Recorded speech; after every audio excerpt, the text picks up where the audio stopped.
So the thing I really think is important here as a starting point to this conversation is this idea that I talk about quite a bit, but I really want to talk about now for a second, because I think it's really impactful in terms of what is going to make sense in scaling is looking at things holistically versus specifically. So what I mean by that is that pretty much most of the online space or most things you're, engaging with are talking to you from a specific standpoint. Like specifically do this thing to scale, specifically do this on Instagram, specifically, use this content strategy, whatever that is, right? It's all coming from this like very specific place, which is great. And specific knowledge and guidance is really helpful, but it also can be really, really confusing because we're really not looking at it holistically, meaning what works best for you, what actually fits your business, what is your skill set, what do you love, what do you hate, what are you good at, what gets your clients results, what time and energy do you have to commit to this thing, what do you kind of like thrive at, all of these things, right? And it's so crazy how much we forget to incorporate all of that into picking a strategy, into deciding how we're going to scale, into picking a business model, all the things, right?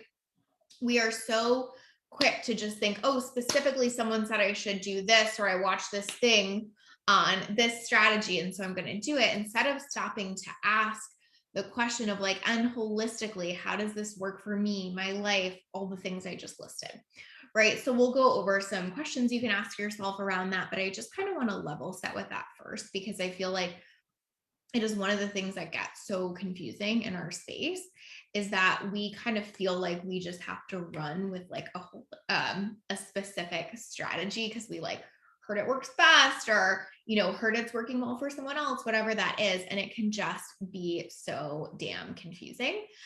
So just keep that context in mind for this conversation of like holistic over specific. Also keep that context in mind as you make decisions in your business. Like I would really challenge you as you're making decisions in your business to ask yourself that through that lens. Like, am I making a specific decision or am I making a holistic decision? So like a specific decision might be like, I'm deciding that I want to, start doing stories 5 days a week on Instagram because I hear that doing stories 5 days a week is, really helps you up your engagement, whatever. A holistic decision there would be like, do I have time for that? Does it make sense for me?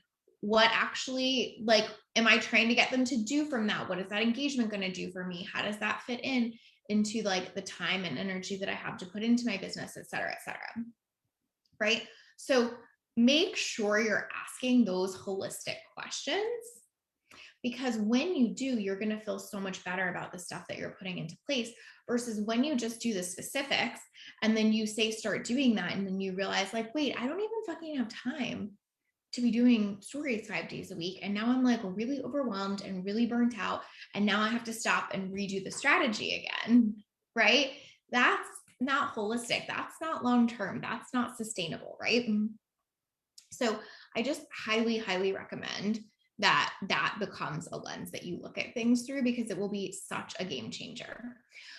So we can kind of talk about the different models, but basically just remembering that with any model or scaling opportunity that you pick, there are going to be benefits and trade-offs. If you're listening and you want to tell me like what your business model is, I'm happy to like talk through those specifically in terms of like what the benefits and trade-offs of each of those might be, whether you have like group programs or like high touch mastermind or one-on-one, or you're doing courses. Feel free to drop that in the comments and tell me what you're doing specifically, and I can tailor it to that. But I think it's just really important to remember that every single thing that you do is going to have really good things about it and trade-offs about it.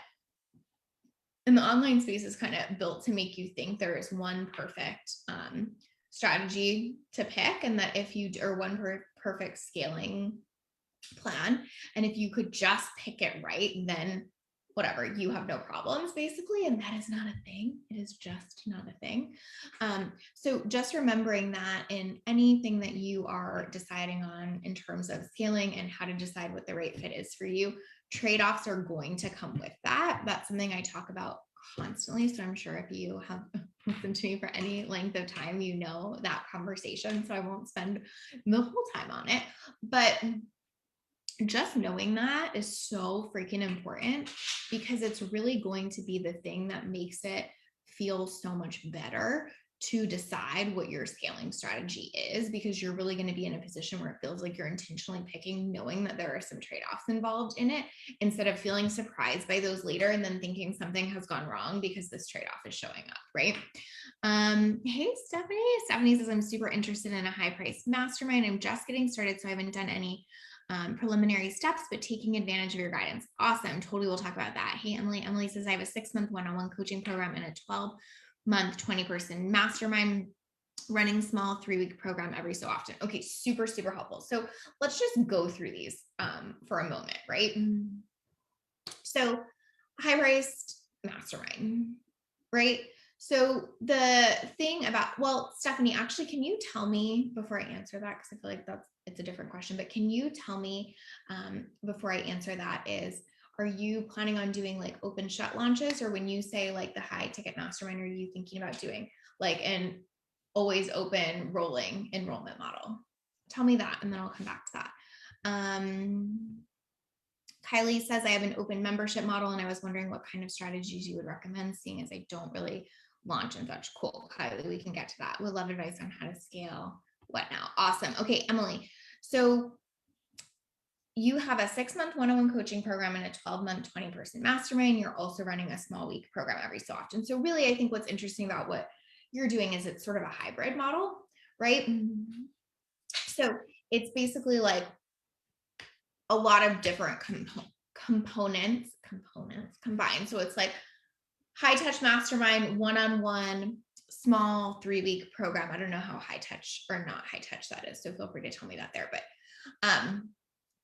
benefits to like a more hybrid model, I would say, are that you have a lot of different touch points for people. So they always have like kind of a way to come in. They have a way to connect with you. They have the opportunity to come in at different levels. I think some of the things that make it harder is that sometimes it can feel like you're doing so much and holding so much, because it's like you're teaching a 3-week program, plus you're holding a high-end mastermind, plus you're holding one-on-one clients.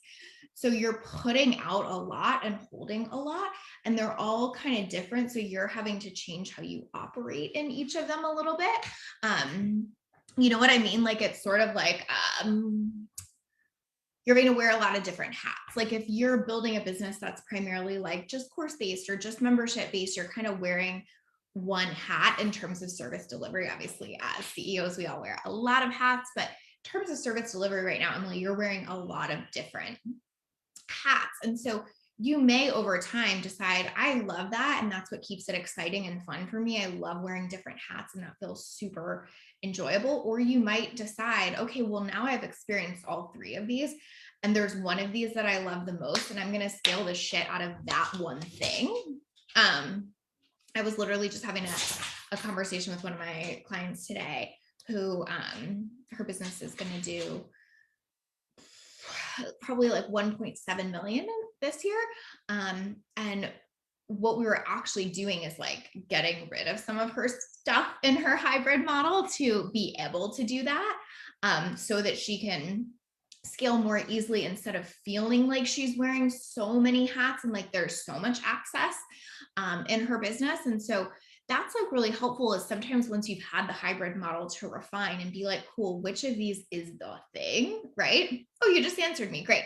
I'm in love with my mastermind. Okay, great. So that becomes your scalability plan then, where it's like, cool, if I took the energy I was putting into this 3-week thing into my one-on-one and slowly let those go and like fully funneled into my mastermind, then I could probably scale the shit out of the mastermind. Like it could have multiple pods. So right now you have 20 people. Like what would it look like if you had 30 people in 2 pods of 15? What would it look like if you had 40 people and, 2 pods of 20, that kind of stuff. So it's like the focus on that really, really scales it. Now, again, benefit trade-off.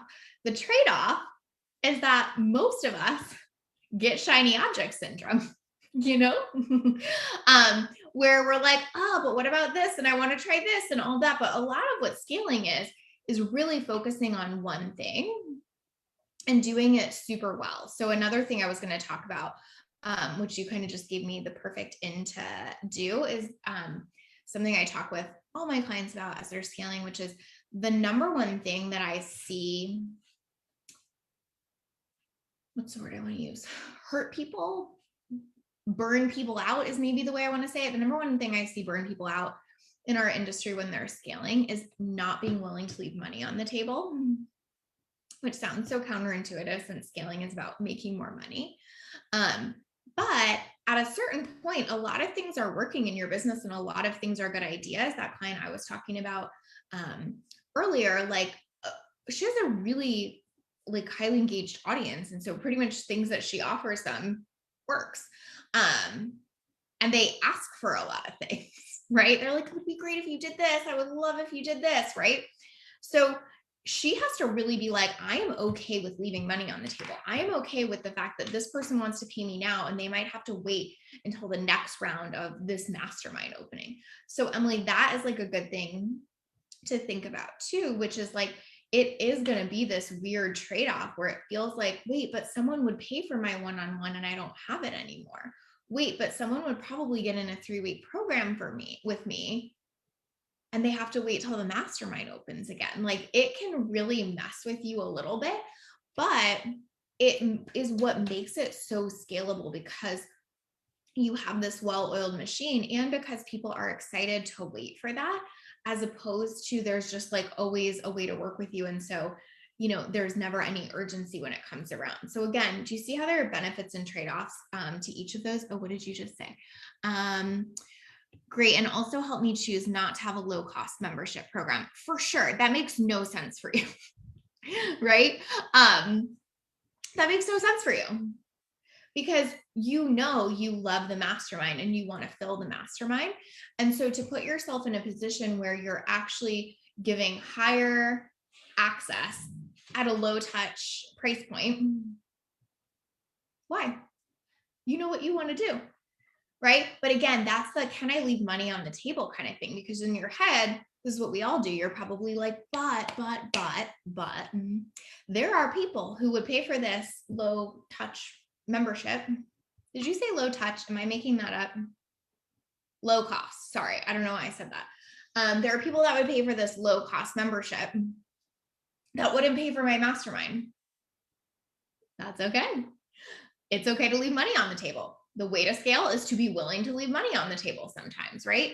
And it would be much harder if they had all this access to you in this low cost membership to also filter them up to the mastermind. But what you might want to think about is, cool, if I know there are people that would be willing to pay for a low cost membership that aren't willing to go into my mastermind yet, how can I have my free content get them really ready for that? How can my free content help them get there, help them get over their objections, help them get in the place where it just makes total sense to be in my mastermind, right? That's when your business can really start scaling, because you're solving for that problem instead of just trying to like get other solutions in your business model. You're like, my content can solve that problem, but here's how to work with me. Does that make sense? That's been on your brain. Good. Low touch. Yep. Okay, cool.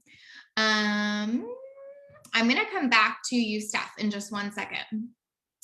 Nima says, yep, biggest light bulb when you gave me permission to do group programs exclusively, what I enjoy the most. And it felt like, oh, it really can be that easy. Yes, Nima, which is totally getting me to another point. And then I'm going to come back to Steph, but you just gave me the perfect opening here, which is that, hold on, I actually like wrote down what I wanted to say about it. Yeah. So it's basically like what's going to happen when you think about scaling, and this is what happens to almost all of my clients, is it feels like this shouldn't feel this easy. but I can't really just focus on a mastermind. That seems ridiculously simple, but I can't really just focus on the group program that I love the most. That seems too easy.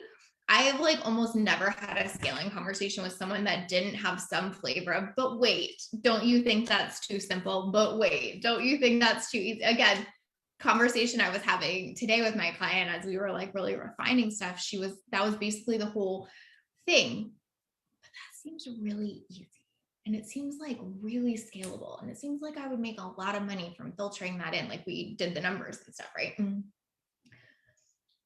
And then your brain is all like, does not compute, right? I feel like it's so cheesy to say, and I feel like it's also a really annoying thing to say potentially, but like I feel like the number one thing I work on across the board with most of my clients as it relates to scaling is, yes, it should feel too easy. And then here's how we make our brain and nervous system and body and business process it feeling that simple, it feeling that easy. Actually, I had a mastermind call this morning, and I feel like almost the entirety of that mastermind call was everyone saying, help me process why this feels easy. And so just normalizing that that's what's weird sometimes about scaling is like, it's so counterintuitive to leave money on the table in your business. It's so counterintuitive to pick the thing that just feels really easy and simple. All of that is completely counter to how we're kind of taught to think about business or to think about making a lot of money or to think about work in general, right? And so it is a super big mindfuck when you're locking in on something, right? Yeah, Emily just said, yes, too easy. Yeah, totally normal. Totally normal. What's going to keep coming up is that, right? It shouldn't feel this easy. But a lot of things in business are tough, right? Like you're going to have plenty of shit to deal with. Like holding 40 people in a mastermind is plenty hard, you know? Like I think it's almost like fun to play with that, which is like, not that we want it to feel hard, but I think it can be like settling to the brain to be like, brain, holding 40 people in a mastermind is like a lot. So we're just going to work on that. We don't need to make everything else hard, you know, or like brain overcoming everyone's objections so that they're ready to get into this mastermind. That's enough work. We're good. So it's kind of just like playing with that idea of like normalizing it a little bit, but it is just so true that that's what happens to most of us. So, and it's what stops us from picking the holistic thing that works best for us because we think too easy, too easy, too easy. Right. And we want to slam on the brakes then. Right. And that's why people love like this, getting into the specifics and making it so hard because our brain is like, well, that makes sense. It should be really hard, you know? But just kind of like pick your heart. Like your heart is like, cool, what does it look like to support this many people? Like give your brain a new problem to start solving. Oh, okay. Like my brain really needs to work on what it looks like to get 40 people in this program, what it looks like to overcome that many objections. Not that you have to have a lot, I'm just using that as a thing to play with. What does it look like to serve at that level? Like start having your brain solve that problem and let that happen. And then also know, you know, again, some of the trade-offs are like that. There probably won't be this like low cost access, that people will have to really like step into it in a new way, all of those things, right? Okay, good. Yes, other problems to solve. Exactly. And like say, you know, same with like what Nima is saying is like, it just feels like, can it be that easy? Because this is the thing I love. And it's like, yes, that is the point of what we're doing. It's just so hard to metabolize, right? Okay, Steph, I'm coming back to you. Open shut launch. Okay, so you're doing high level mastermind, open shut launch. So obviously benefits to that are a lot of what we're talking about with Emily in terms of like, you get to really focus on one thing once you do that launch. So a lot of my clients do open shut high ticket mastermind launches. And what's so nice about that is like, once you do that one launch, you have income locked in for potentially a year. I think you had said 12 months. Let's pretend that you did, right? So, you know, you have a lot of income locked in. The trade-off of that is then that's a more stressful launch sometimes, right? If you know like 12 months are riding on that one launch, there's a huge trade-off around how intense that can feel. For some of my clients, like their high ticket, high-end masterminds, like 12 months, we're talking about like a 750K-ish launch potentially. So there is a lot of intensity that you have to process going into that. There's also a lot of intensity around how much ease that creates. If I have one 750K launch that can carry me through the rest of the year, there is a lot my brain has to get on board with in terms of like letting it be that easy, letting that feel good, settling into that, feeling like you can trust that those payments are going to keep coming in for the next year. So the trade-off is definitely, you were thinking more like 6 months. Yeah. But even still, right? Even still, say that, all of your income happens off of 2 launches. Again, really exciting, definite trade-offs in terms of like what those launches feel like, processing that, how much you need to build up your audience in between, that kind of thing. But again, it's not to deter you from it. It's to go in eyes wide open, being like, oh, I can see how I will have to get on board with it being this easy. I can see how I'll have to get on board with the fact that my launches maybe do carry a little more weight. I can see how I would have to get on board with, how can I hold this many people? How can I serve this many people? How can I accept this much money at once? Like there are a lot of pieces there. And what can happen sometimes is that someone will do that and then they'll be like, wait, that launch was fucking stressful because I knew the next 6 months of my income was coming from that. I'm out. I'm not doing this model anymore. Right? Instead, you can go into it being like, oh, this is just a trade-off of like so much good that can come from this model. And I'm willing to lean into that and settle into that and process everything that comes up there. But what we do if we don't go in being like, what holistically makes sense for me, what trade-offs are present, that kind of thing, then it makes it so hard to not make that wrong when it happens. Versus if I know that's a trade-off of what's going to happen, so much easier to be like, yeah, that was going to happen. It's like, this is such a stupid example, but it's what's coming up for me. But it's like, if you don't work out for a while and then you start working out again, the trade-off of starting to work out again is you're probably going to be really sore for a while. Right? But if you make being really sore mean you shouldn't be working out like this, you never get past that hump. Right? But if you're like, well, this was always going to happen, it's so much easier to get past it. So Stephanie, I think for you, some of it is just processing a lot of that related to like, okay, cool. How my job then for my brain to solve might be like, how do we bring down the intensity around these launches? How do I process, what that might look like? How do I process, letting it be that simple and letting myself receive at that level? That's kind of the thing I would go to there. Okay, Kylie has an open membership model and she was wondering what kind of strategies you would recommend, seeing as I don't really launch. Okay, so Kylie, I think again, benefit trade-off, like the benefit of like an open membership model like that is that someone can always buy from you, right? Which is great in a sense, right? Like there's always an opportunity to make a sale, to engage a new person, to get a sale tomorrow, that kind of thing, which I think is like very exciting in business in a lot of ways. Another benefit being you don't have to really launch, right? Very exciting for some people, depending.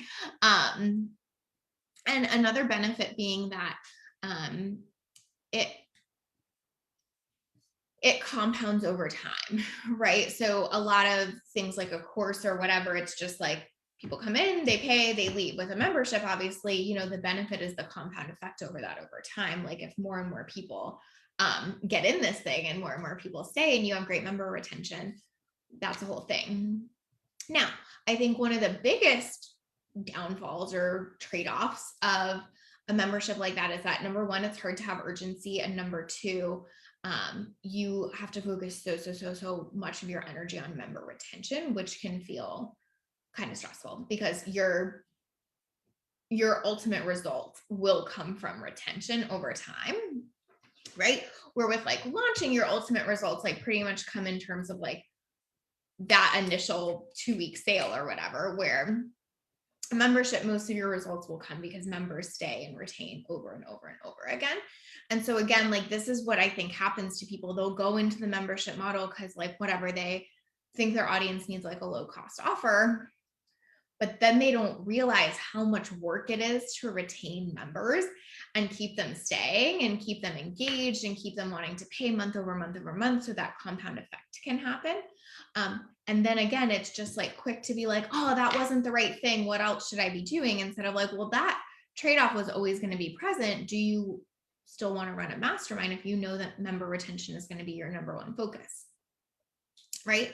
Now, in terms of what you can think about with scaling that, it really is retention. Then it really is, how do you add urgency even if there's not an open shut launch? So, you might have some kind of urgency markers. I don't know if you have calls to get on, to get in your membership or not, but like you might have some kind of like 72-hour bonus that they can get after having a call with you. You might have specific trainings that happen just that month in the container and then disappear. So you can market urgency around like, get this training, it's only offered this month. So you can find different ways to add urgency, but focusing on urgency and retention are going to be your two scalable options there, right? But mostly retention is the game with the membership. So it's just good to see like that's really how a model like that scales, is people come and then they stay. Right? So how do I get them to come more quickly and more urgency, or more urgently is a thing? And then how do I get them to stay and retain? Right? Because if we're churning through too many people, it never scales, right? Yeah. Okay, Stephanie says, I know this is subjective, but expectations of engagement for a 10K mastermind. Stephanie, can you tell me what you mean by engagement? Do you mean like how much do you have to be in there? Do you mean how much should your audience be engaging with you? Tell me a little bit about what you mean there so I can answer that more effectively. Okay, cool. If anybody else is on and wants to share about their model, let me know. But I hope that was just helpful to see like trade-offs, right? And so some of the ways I like to think about this personally that just helps my brain is to think about it through the lens of like other businesses and other business models. I think probably a lot of you have heard me say, like, I like to think of a lit up life as a 10-seat bar. Where that feels like our business model. We're like super high touch, super connected. We're a 10-seat bar and there's a line out the door, right? But if that 10-seat bar gets way bigger, starts to expand, the model is just different. And so it's okay. Any model is fine. It's just realizing that if we're the 10-seat bar and now we're expanding to be a 200-seat bar, the line out the door doesn't look the same. And that is, again, benefit trade-off, totally okay. But where we frustrate ourselves so much is trying to be every business model. Like, I want to be the 10-seat bar, but I also want to be, able to franchise. And I also want to be able to like grow and expand and like open more spaces and we make ourselves insane trying to be all the things in our business. And so just looking at like, what business do I really dig that I could maybe equate mine to? Like, again, for me, I really think of a lit up life as like the 10-seat bar. And so I make a lot of business model decisions with that frame in mind. And so just really deciding like, what do I equate myself to? Like, do I want to be like the, what's another example? I was going to go use Target as an example, but then it's not a restaurant, but like, I could be a Chick-fil-A. We franchise. That's what that looks like. Maybe that's like you training other people to do what you do, or having more of an agency model. We could be, a super like high ticket restaurant that you have to get reservations for a really long time in advance. Or we could be like that amazing restaurant that is like always there and always going to be super consistent. And you can always get a table at any time. Like, all of those work, right? Every single one of those is a good business model. But if I'm trying to be all of those things. Like I want to franchise and I want to make sure we always have reservations, but I also want us to be like really high ticket, but I also want to make sure there's 10 seats, but also I kind of want to be accommodating. Like that's when we just make ourselves insane in business. And when it's impossible almost to scale it, because I can't scale all of those things, right? Scaling looks like focus. Scaling looks like taking something and really making it work. It does not look like this, right? It looks very much like this and very much not like that, right? So just play with that. And that's a question I would just like challenge you to like journal on or ask yourself, which is like, what is my example of that? Like what type of, business, whether you want to look at the restaurant specifically or whatever, do I want to be? Because that can be a huge clarifier for you. And it can really help you make decisions in alignment with that. Right. Okay. Yes, as far as leading. Some run their masterminds with monthly guest speakers and add weekly value in a group atmosphere. My question is more so expectations of how much facilitation within the mastermind. I've seen so many different models regarding what's included for a 6-month mastermind program. Yeah. Okay, so I mean, honestly, Steph, I really feel like there's no right answer there, which I know is an annoying thing. But I think the reason you've seen so many is because there really are so many. There's not like one set of expectations, I think. What I would really think about for you is less like what do they expect and more like what do I really think they need to get the result that 10K value promises them. Does that make sense? So like if the result I want them to get that makes the 10K value exchange make sense is like having a business that, whatever hits 5K months. I'm just making something up. I don't know what it is for you. Then I really want to just think about like, what do I think is actually going to get them there the best? Like what components do I need to include? When you feel like you've been really intentional with that, it's so much easier to sell it. When it feels like I've kind of just thrown these things in there because I think people expect it or want it, it's so much harder to make that sales pitch for you. So whenever my clients come to me with something like that, the question I'm always like asking them is like, well, what do you think they need to hit that result? For some of my clients, the answer truly is like monthly guest experts. Like they really need some of these specific tangible things. For some of them, it's like not that at all. It's like, Voxer access to me or whatever, but like really locking into like, what's the outcome I'm promising? And then what do I feel like truly facilitates that? That's where that 10K starts to make sense because the value of what you're getting and what that outcome is aligned. So I would just really start with that. Like, what do I feel like I would truly need to deliver on in order for them to get that exchange? Hi, Nashi. Thank you for being here. Nima says, helpful analogy, the brick and mortar examples always click. The online world is so noisy and can be so easy to overcomplicate. 100%. That's why I always like run through the brick and mortar example in my head and why I really try to keep it in mind for like what we're building, because it helps me just stay locked in. Because like you said, the online space can get really noisy and like you don't actually know how it's working for a lot of people, to be honest. Like I guess based on like certain things they're saying, but like you don't know, but you can tell at a restaurant to a certain extent. Like, oh, I get why that model works, or I get why the 10-seat bar thing makes sense. Like it just helps you make sense of it versus again, because you can like physically see if that restaurant is busy, why they're busy, why people like going there, where online it's a little bit harder to really even know, like, is that actually converting really well for that person? Is that model even making sense? Is it burning them out? Whatever. So I do think the brick and mortar thing is really, really useful because it just feels like tangible and clear in a way that sometimes the online stuff doesn't. Jesse said, love the arm movements. I talk so much with my hands, especially when I'm just talking like, to a screen. I feel like I'm very like, I don't know why. Yes, Emily says, legit, I do guest speakers in my mastermind. Yeah, it's so fun to make it up. Just had an aha moment. Oh, yay. I'm so glad that was helpful. Yay. So happy to hear it, stuff. Nasheen says, what would you recommend for an Evergreen membership focused on personal growth? I actually talked about that right before you jumped on. noshing around for Kylie, basically.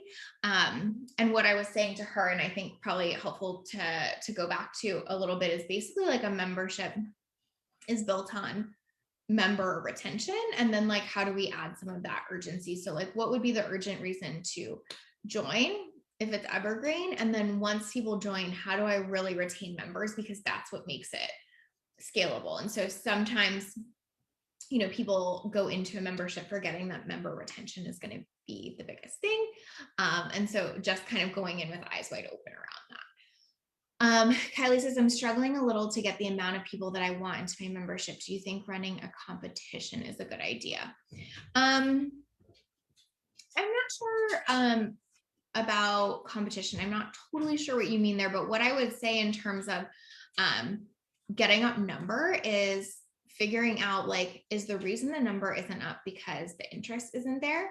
Or is it because the like urgency and conversion part isn't there? Like, does that make sense? So it would be very different if I'm like, oh, I have all these people that seem interested in our circling and they're just not getting off the fence. What is going on? Cool. You probably definitely want to solve for like urgency there. And then if that's not happening, you're like, nobody seems to be circling. People aren't really looking at the sales page. We're not seeing sales page numbers go up. I don't get a lot of outreach about it, that kind of thing. Then obviously different problem to solve. And that's where you can definitely do a little bit more of the like, cool, like, are we doing a challenge? How are we engaging new audience? How are we getting this out in front of more people? Like that would be huge for like audience build. Okay, cool, Nasheen. Kylie says, I feel like it's the urgency. Right. So I would really think about some of the stuff I was saying earlier around like, you know, how do we have like disappearing trainings or 72-hour windows of urgency where they get a certain bonus or things like that. So if you know that the problem is really just getting them urgently converting, I would focus all on that.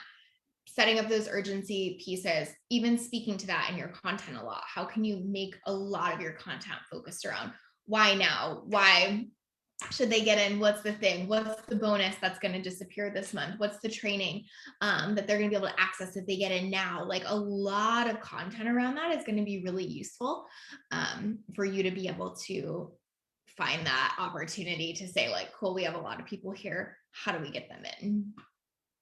Cool. Okay. So what else did I want to say here?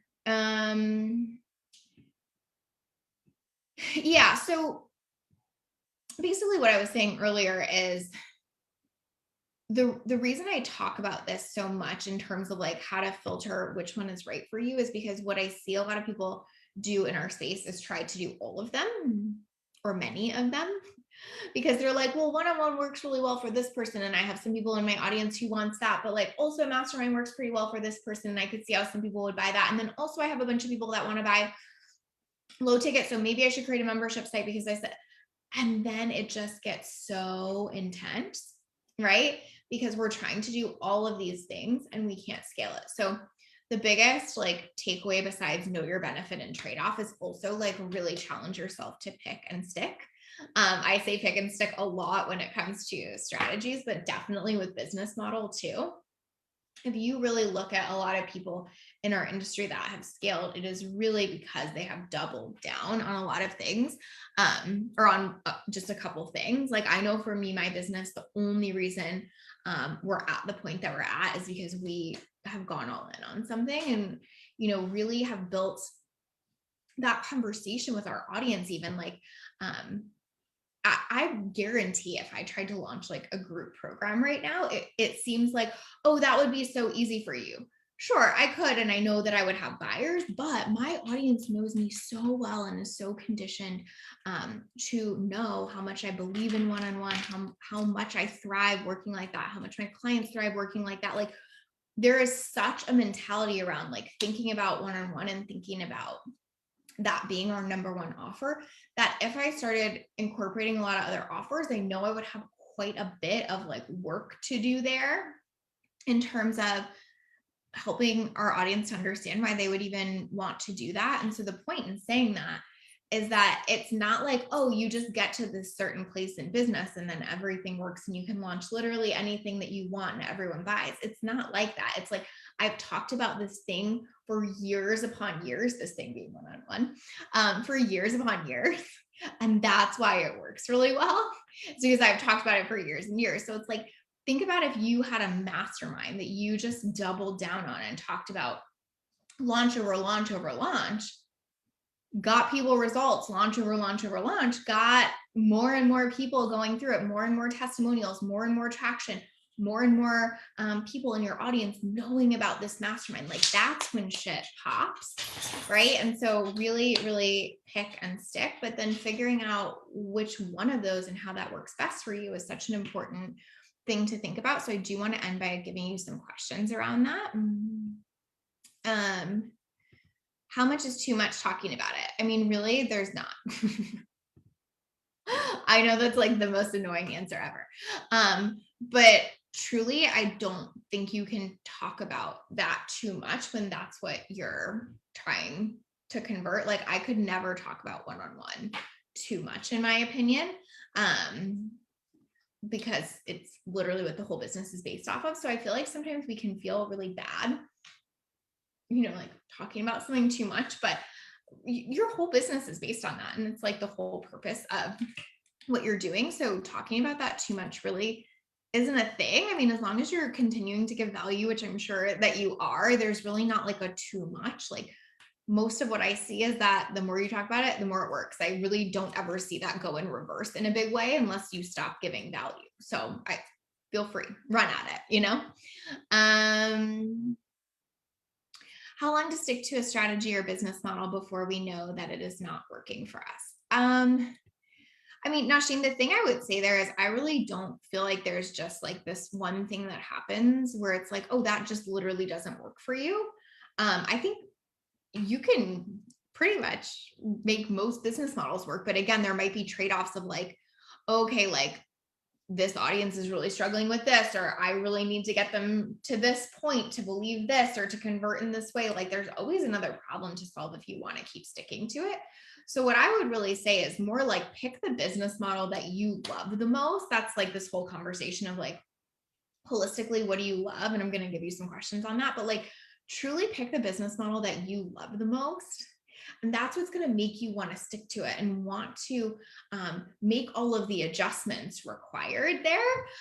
Like for me, I just really love one-on-one. And there's been points in our industry where like one-on-one was super popular and then nobody wanted one-on-one. It seemed like for a little while, like the pendulum swung and then it swings back. And so it's really like, how do you love it enough where you're like wanting to stay in it enough to like overcome all of that kind of stuff as it comes up, because the industry is always going to shift and there's always going to be challenges, but there's never like it just fundamentally doesn't work. It's more like, do I love it enough to keep making the adjustments along the way? Because every business model is going to need that.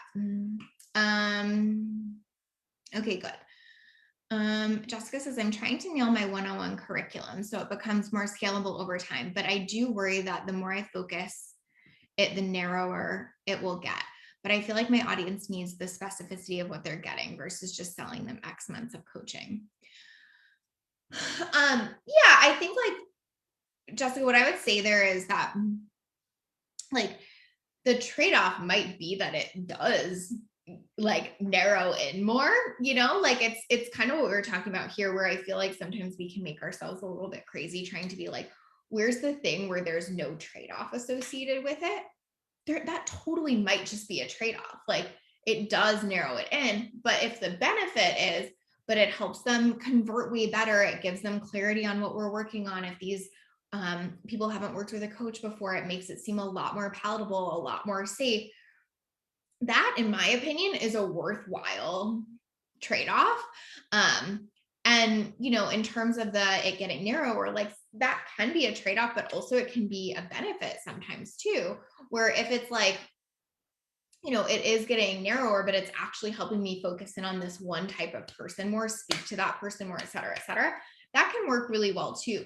But even let's say that's true. Okay, it narrows it in from some of the other options, but it helps up conversions a lot. It makes them convert faster. It makes them feel safer, makes them feel more comfortable. Worth it. Totally worth it. All right. Emily says, I can see how having one or two badass things, scalable things makes a difference. 100%. Also just makes a difference in like your mental capacity. Cause like, that's what we were talking about earlier for you, right, Emily, is that like, you're wearing so many different hats in terms of service delivery. And so if you're just wearing one of those hats, it can feel so much less emotionally intense, if that makes sense. So that can be a really good reason too. Hey, Claire, thanks for being here.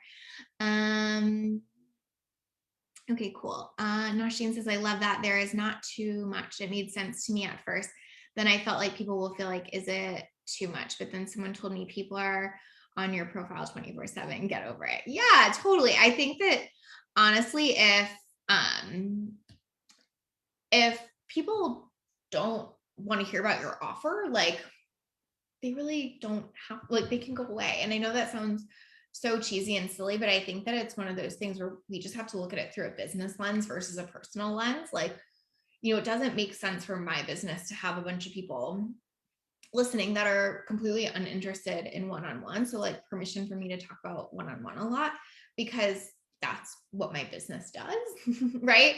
And so I think that's just really helpful to think about a lot of the time too, where it's like thinking about it through business versus personal. Like my business does this, so full permission to talk about that as much as possible. Again, let's use like the 10-seat bar example. Like they're going to talk about what their business does all the time. They're not going to be like, yeah, but we don't want to have anyone get annoyed with us if we make too many posts about the cocktails we serve. Like it's not a thing, right? So just remember that too. I think it's like really, really helpful to have that permission. The magical zero trade-off solution. But Jessica, I think it's like helpful though to think about that, or to have that context. So I appreciate you even providing that. But because that's what our brains will circle looking for so often. And then that's what makes it harder to scale. And that's like always why I want to keep coming back to like pick the thing that holistically works best for you and know that you're picking trade-offs with it, because if not, we can get so stuck in the zero trade-off solution for so long. And most things will try to sell you that, like that's really sexy marketing. And so we can jump from thing to thing to thing sometimes, instead of we're just like, yeah, there's no option that doesn't have some of that. So let me be really intentional about picking it. Like, I feel like that's when it gets really empowering. Machine says, what offers do you have currently? Oh, I know your one-on-one is fully booked. Yeah.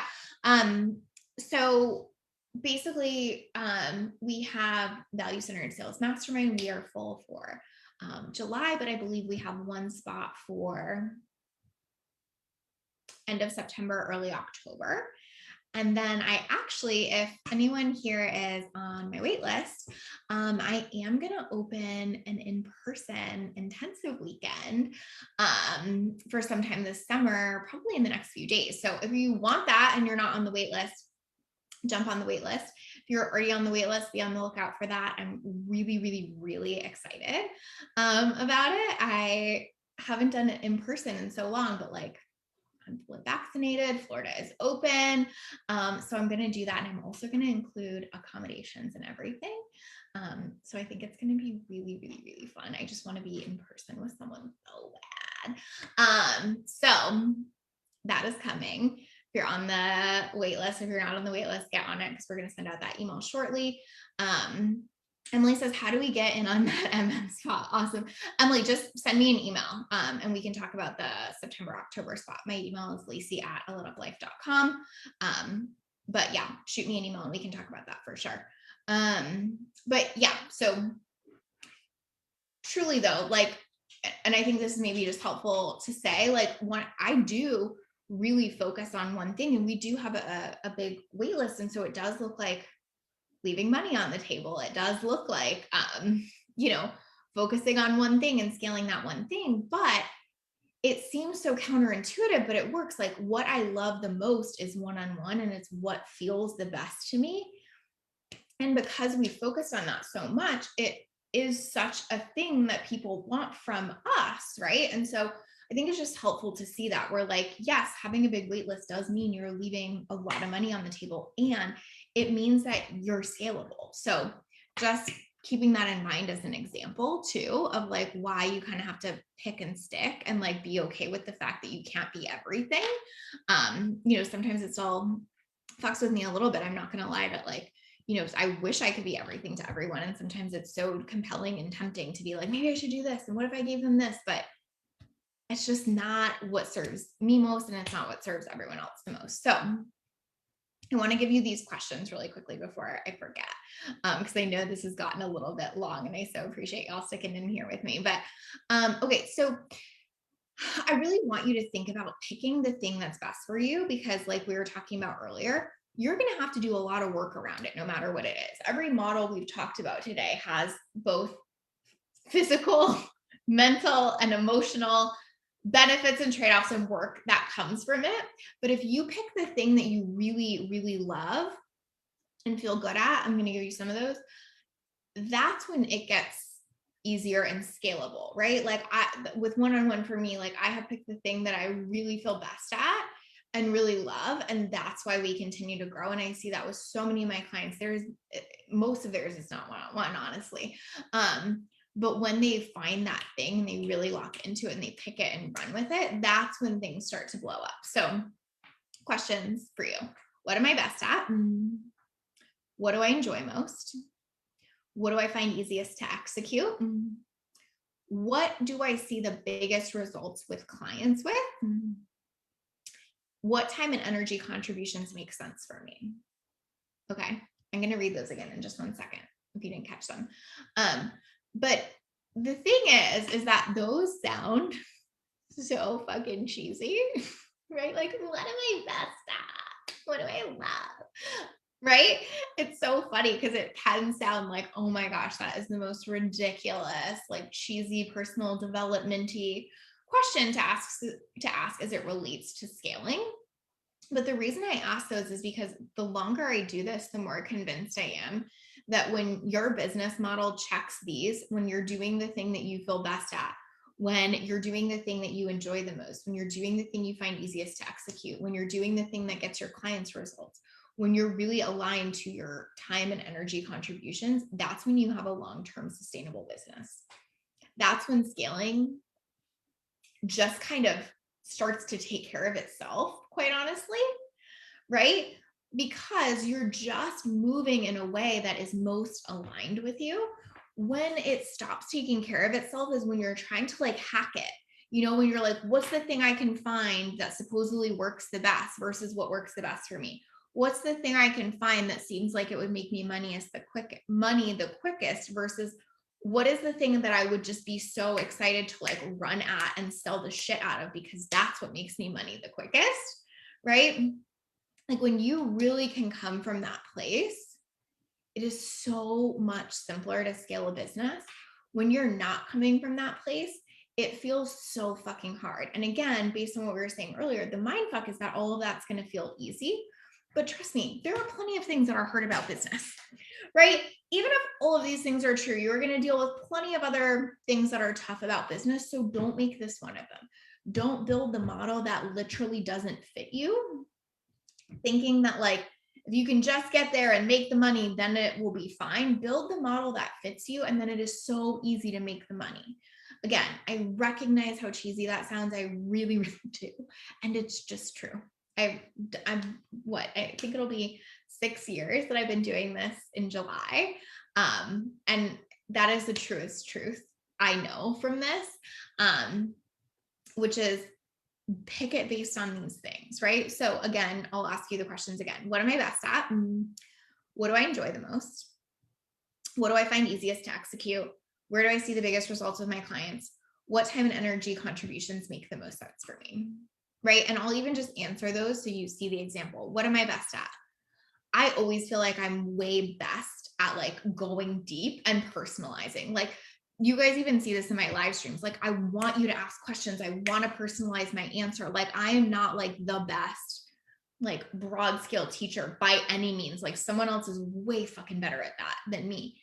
I really am best at like personally responding to what someone is bringing and helping them make it make sense for them, right? What do I enjoy the most? By far one-on-one. Like of everything I've done in my business, that is everything to me. I love it. I love every minute of it.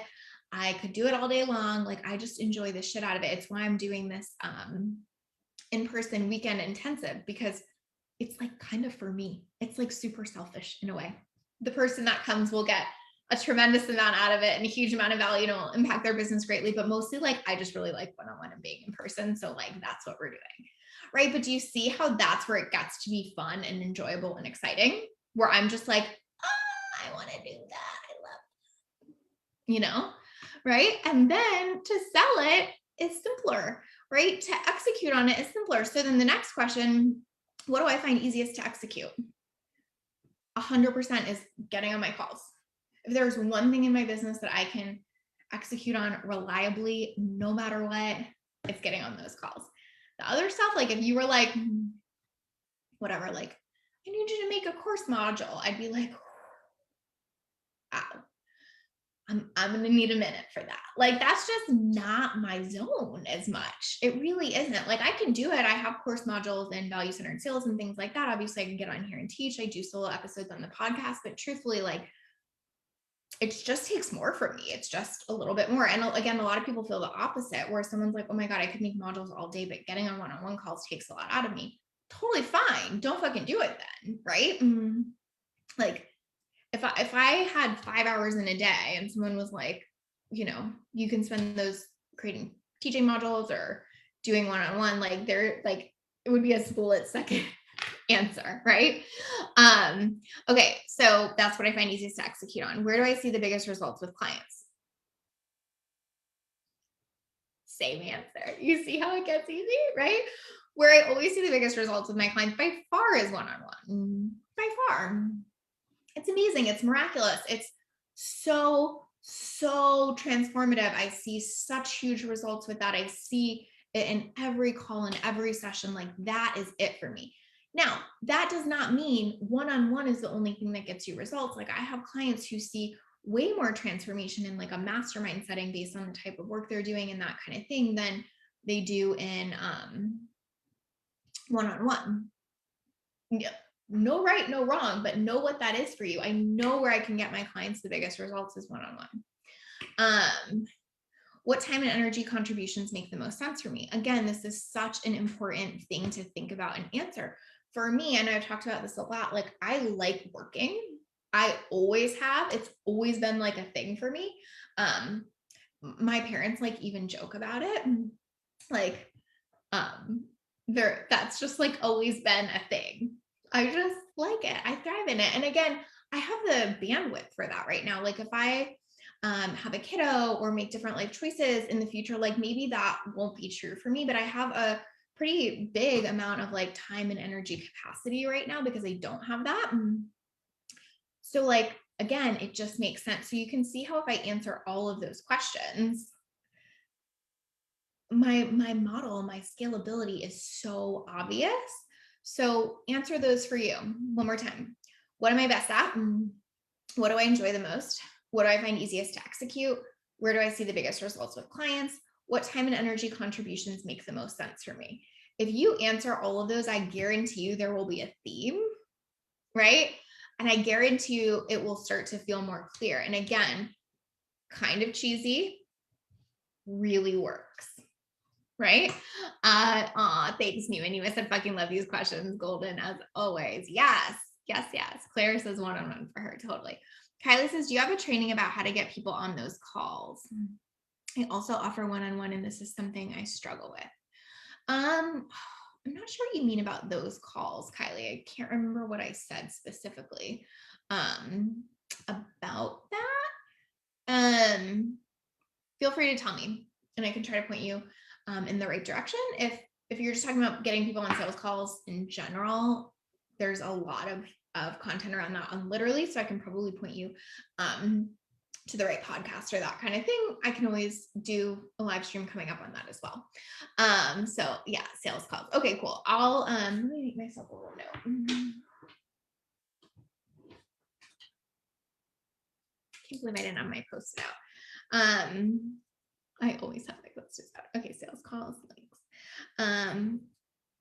I will link up a few episodes for you of Literally that I think would be helpful, Kylie. Cool. Okay, so this was super long. Sorry about that. I hope this was helpful. ask yourself those questions. Remember, holistic versus specific. Remember, it's like sometimes you're gonna have to leave money on the table. Sometimes you're gonna have to pick and stick. But if you can figure out the thing that like really serves you, really feels best to you, is going to be wild how much better things feel and how much easier it is to scale. If you're interested in that mastermind spot for like late September, early October, email me, lacey@aletoflife.com.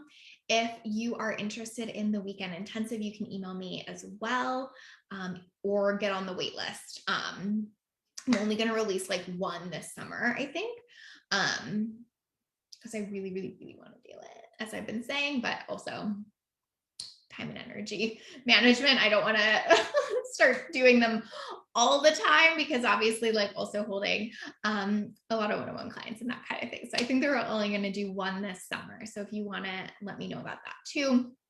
I love you guys. Thanks for sticking with me. Again, I know this was a long one. Appreciate you. Appreciate you always. Hope you guys have an amazing week, and I'll talk to y'all soon. Bye.